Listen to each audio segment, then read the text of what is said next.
गुजराती माटे एक दबाओ, हिंदी के लिए 2 दबाएं। Hello sir, good morning. Hello નહીં, નમસ્તે અને ગુડ મોર્નિંગ નહીં, સુપ્રભાત. કેમ કે ગુજરાતી માટે એક દબાવ્યો હે. સોરી સર, તમારી શું કમ્પ્લેન્ટ છે? સોરી નહીં, માફ કરજો એમ કહેવાય, અને કમ્પ્લેન નહીં, ફરિયાદ કહેવાય. કેમ કે ગુજરાતી માટે એક દબાવ્યો હે. સારું સર, તો તમને ડિવાઇસને લગતી શું ફરિયાદ છે?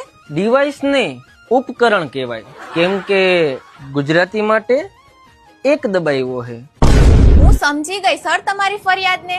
હું હમણાં જ ટિકિટ રેસ કરી દઉં છું અને તમને તમારો રેફરન્સ નંબર આપી દઉં છું. ટિકિટ નહીં બેન, ફરિયાદ રજિસ્ટર, અને રેફરન્સ નંબર નહીં, સંદર્ભ સંખ્યા. કેમ કે ગુજરાતી માટે એક